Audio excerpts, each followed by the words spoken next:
Você vai ouvir agora Evangelho e Vida, um programa que trata das máximas morais do Cristo à luz do pensamento espírita. Produção e apresentação, Henrique Fernandes. Querido amigo que nos ouve, inicio o programa Evangelho e Vida pelas ondas fraternas da Rádio Rio de Janeiro. Eu sou Henrique Fernandes, produtor e apresentador. Falar de Jesus, dos seus ensinamentos, das suas lições, é sempre um convite a uma reflexão profunda para alcançarmos mudanças. Não apenas mudanças interiores, mas também mudanças no contexto mais amplo da nossa vida e no contexto da sociedade. Um grande pesquisador da figura histórica de Jesus um dia escreveu que o sonho de Deus para nós não é a simples paz de espírito, mas a paz na terra. A sua mensagem alcança o coração da pessoa e também precisa alcançar as estruturas sociais. A construção do reino por ele proposto não se faz apenas no santuário do nosso coração. Sem dúvida que a sua essência mora aí, na intimidade de cada um de nós.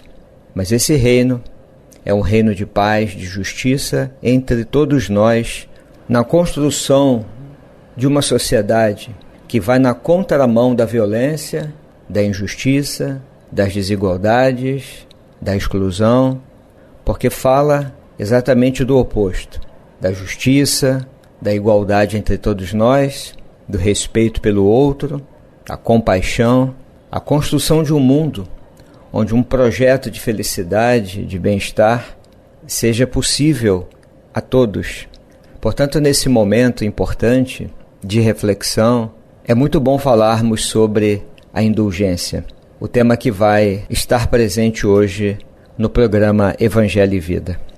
Um tema que está nas páginas da obra O Evangelho segundo o Espiritismo, de Allan Kardec. O capítulo de número 10, que se chama Bem-aventurados os que são misericordiosos, aborda uma série de temas muito importantes.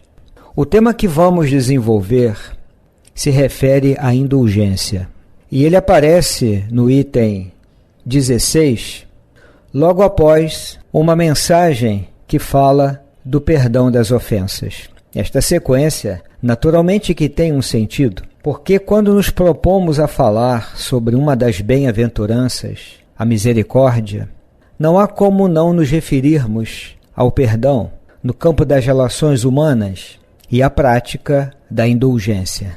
Eu começo com um conceito simples e amplo da palavra indulgência, que do ponto de vista da teologia cristã, católica sobretudo, tem um lugar bem definido.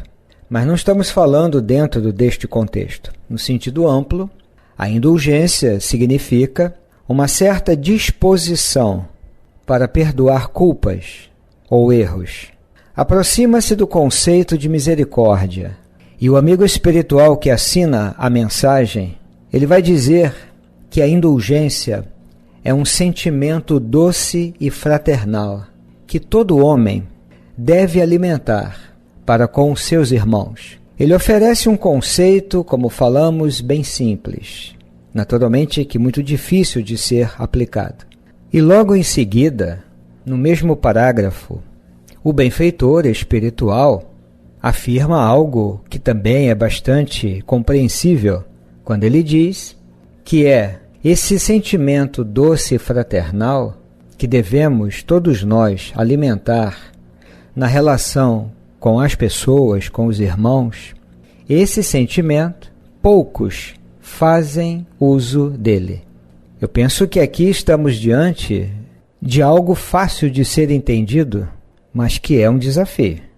Ele lança um desafio, porque ele afirma que bem poucos fazem uso desse sentimento doce e fraternal.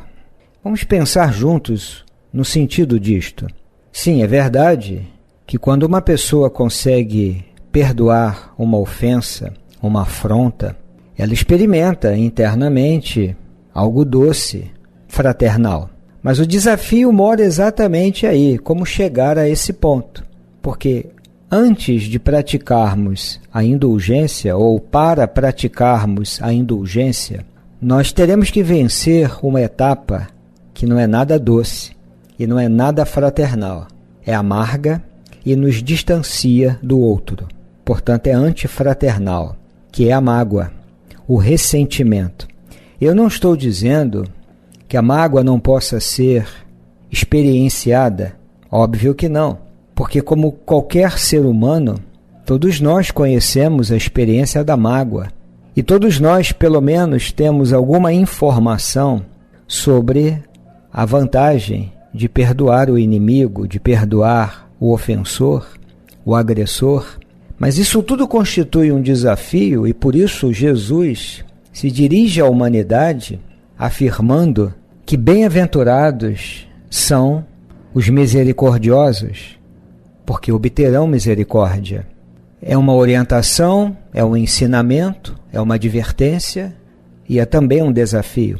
Aliás, o discurso das bem-aventuranças é profundamente desafiador, porque ele propõe um conjunto de valores, de regras de conduta, de princípios da consciência que devem reger as relações humanas. O projeto de Jesus era, e até hoje o é, a construção de um reino, o reino de Deus, um reino onde as relações humanas nele existentes, construídas, são relações fraternais, de respeito, de consideração pelo outro, e isso vai envolver necessariamente a capacidade de praticar a indulgência, o perdão das ofensas.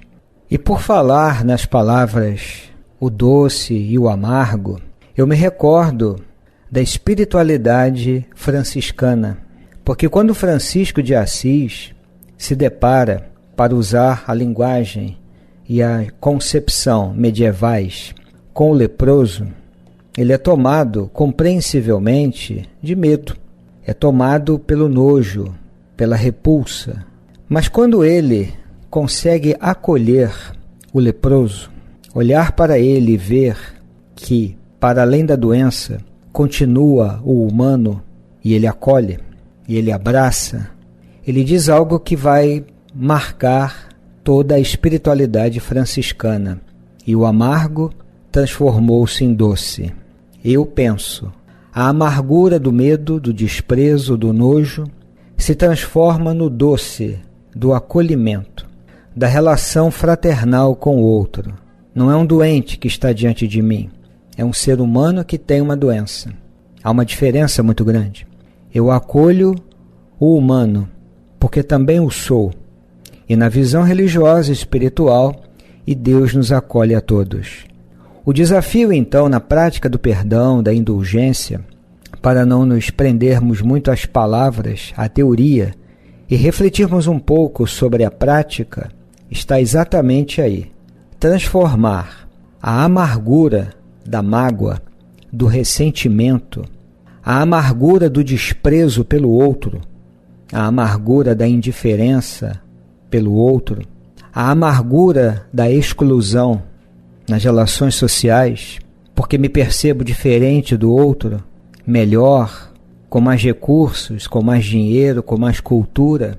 Transformar essa amargura, que para alguns, aliás, nem é amargura, porque quando chega a amargar, é porque eu já entendo que preciso mudar. É transformar isto no doce do acolhimento, no doce do perdão, no doce da inclusão. Tudo isso Jesus nos convida a refletir. E voltando ao Evangelho segundo o Espiritismo, o amigo espiritual prossegue nas suas reflexões e afirma que na indulgência você não vê os defeitos de outrem, ou, se os vê, evita falar deles, evita divulgá-los. Mas uma vez eu afirmo, amigo ouvinte, é algo muito fácil de nós entendermos. Agora, colocar isto em prática, sobretudo no momento exato, no instante, em que nos sentimos agredidos, desrespeitados, isso é bastante desafiador. Não vê os defeitos de outrem. Tudo é um olhar. Aliás, se observarmos, por exemplo, todas as práticas de cura que Jesus realizava, eu quero crer que tudo começava no olhar. Mas não só a cura do corpo ou a cura das emoções, a cura da exclusão. Quando ele olha para a mulher curvada, por exemplo, ele olha para aquela mulher. E quem é que à época tinha um olhar diferenciado, singular, um olhar de inclusão para a mulher e ainda mais a mulher enferma, curvada? Quem tinha esse olhar na multidão? Quem é que ia olhar para um cobrador de impostos que estava em cima de uma árvore, aguardando a entrada de Jesus naquela cidade? Zaqueu. Quem é que tinha um olhar para uma mulher considerada adúltera, pronta para ser apedrejada? Não se fala da figura do adúltero, porque era uma figura masculina. Fala-se da adúltera, e Jesus afirma, de forma elegante, categórica, respeitosa, ele não apoia o erro, qualquer que seja ele não condena o comportamento de ninguém, ele não acusa a adúltera, nem o adúltero, nem aqueles que tinham pedras em suas mãos. Ele não acusa, ele apenas olha e afirma: lance a primeira pedra, aquele que estiver livre, isento de pecados. E ninguém lançou a pedra. Então quem somos nós para condenar o outro, para julgar moralmente a conduta de quem quer que seja? Por isso o amigo espiritual, ele afirma que na indulgência nós não vemos o defeito do outro. Mas quando os vemos, evitamos falar. Ele não diz, não falamos do defeito. Ele diz que nós evitamos falar. Evitar divulgar. Como é que nós lidamos com isto no dia a dia? Enxergamos o defeito do outro, a falha do outro, que muitas vezes é aquela que nós também possuímos, mas destacamos o equívoco, o defeito do outro. Bem que eu desconfiava.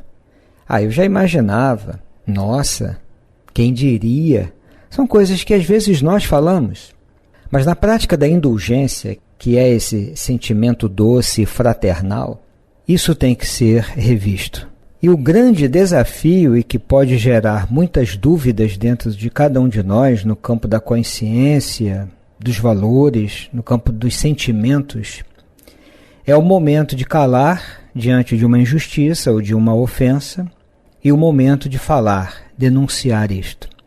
Na verdade, como lidar com isto? Eu me calo diante daquilo que eu considero uma injustiça, o erro, o equívoco, ou o que eu devo fazer?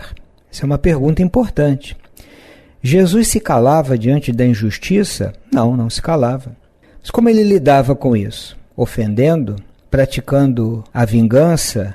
Cultivando o ressentimento? É claro que não.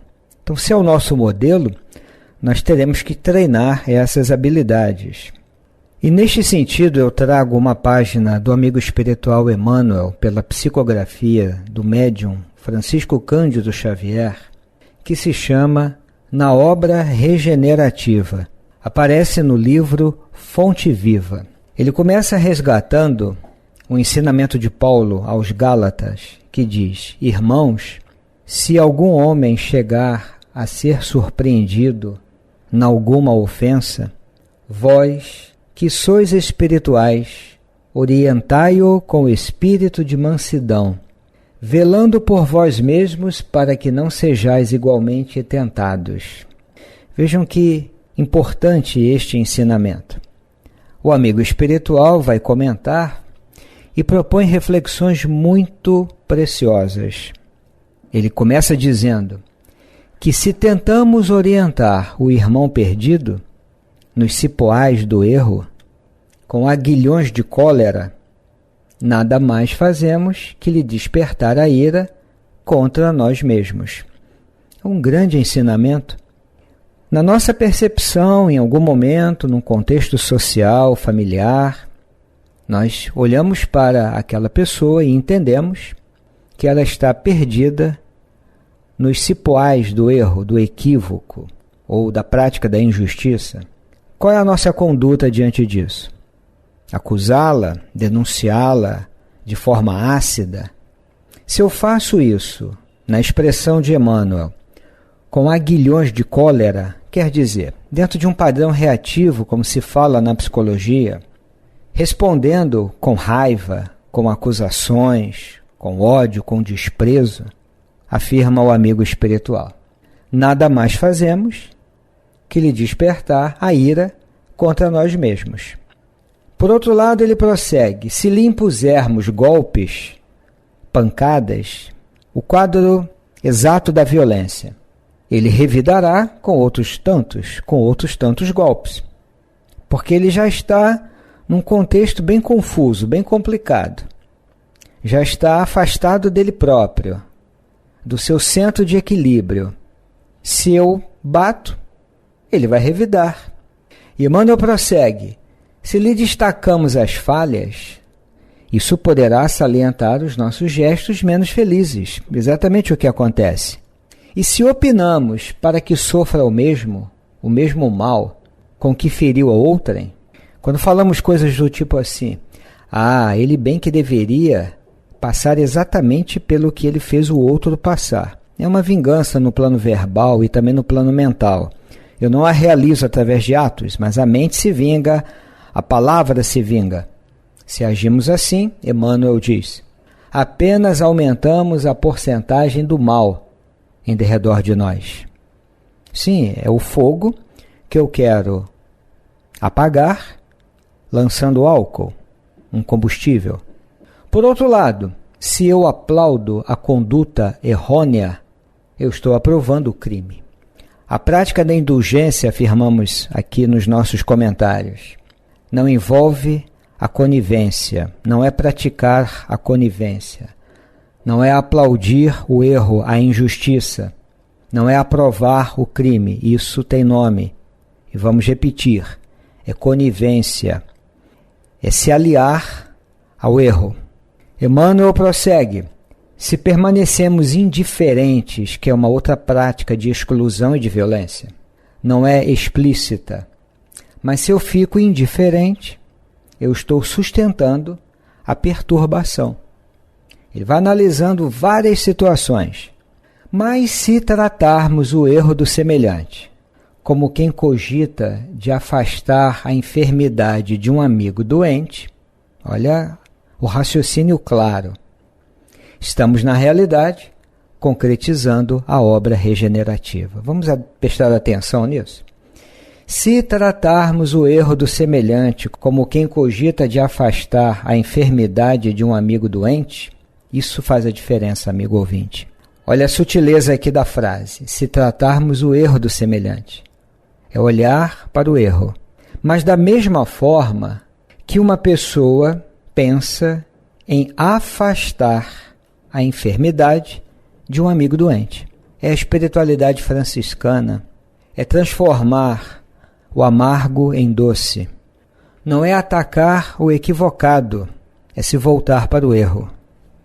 Não é condenar aquele que se equivocou, portanto é proceder como aquele que avalia, que cogita a possibilidade de afastar a doença, a enfermidade de um amigo doente. Aí sim, concretizaremos a obra regenerativa, que é a proposta de Jesus.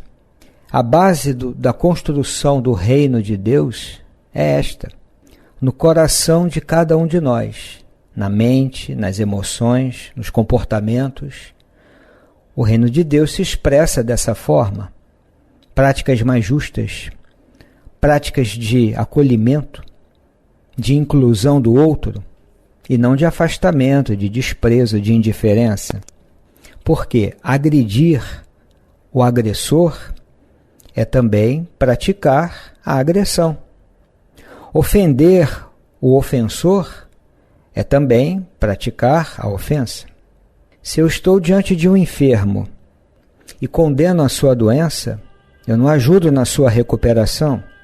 E então o benfeitor espiritual prossegue na sua análise, afirmando que nas horas difíceis, em que vemos um companheiro despenhar-se nas sombras interiores, não olvidemos, não esqueçamos que para auxiliá-lo é tão desaconselhável a condenação quanto o elogio. A gente não pensa dessa forma. É mais fácil, é mais comum pensarmos, não aplauda o erro, não elogie aquilo que está equivocado, a injustiça, mas também não precisamos, do mesmo modo, condenar aquele companheiro equivocado. Se não é justo atirar petróleo às chamas, atirar gasolina, álcool às chamas, com o propósito de apagar a fogueira, ninguém cura chagas, ninguém cura feridas com a projeção de perfume. É simples o raciocínio e absolutamente correto, amigo ouvinte. Não se apaga o fogo com combustível. Da mesma forma, não curamos feridas com perfume. Aí ele faz um comentário que é, na verdade, o que há de mais importante nisso tudo. Sejamos humanos, antes de tudo. Essa frase é para colocarmos na geladeira, no nosso quadro de avisos em casa, na tela do computador. Sejamos humanos antes de tudo. Se a grandeza de Jesus agir como humano e nos tratar como humanos e nos ensinar o caminho da nossa humanização. E por que Emmanuel está falando disto? E falando desta forma? Sejamos humanos antes de tudo. Porque humanos somos falhos, imperfeitos. E ele afirma: abeiremo-nos do companheiro infeliz com os valores da compreensão e da fraternidade. Isto é ser humano. Porque ninguém perderá exercendo o respeito que devemos a todas as criaturas e a todas as coisas. Mesmo um criminoso, ao agir deste modo infeliz, não perde a sua condição de humano, ainda que tenha praticado atos desumanos. Ele não deixa de ser um humano que merece o respeito. Não é o aplauso, não é o elogio, mas também não é a condenação. Ele deverá responder perante a lei, sem dúvida. Isto cabe. Mas as nossas acusações são sempre dispensáveis. Ninguém perderá exercendo o respeito que devemos a todas as criaturas e a todas as coisas. Situemo-nos na posição do acusado, diz Emmanuel, e refletamos. Se nas condições dele teríamos resistido às sugestões do mal. Isto é ser humano. É a capacidade de se colocar no lugar do outro. Não para aprová-lo, elogiá-lo, aplaudi-lo, mas no sentido da compreensão.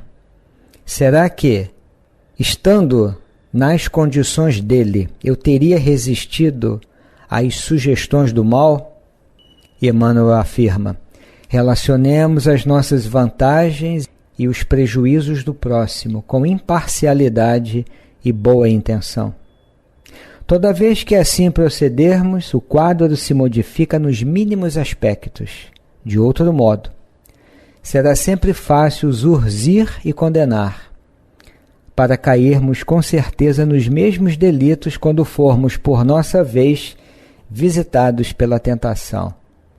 É grave essa mensagem, amigo ouvinte, porque ela é muito importante.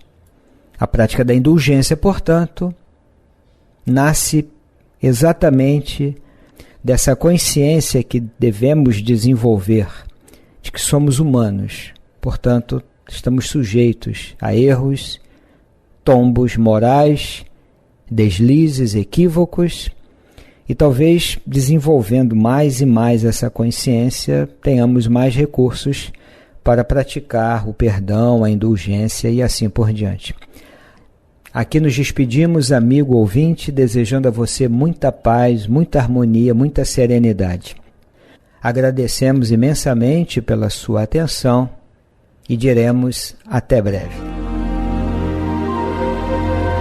A Rádio Rio de Janeiro apresentou o programa Evangelho e Vida.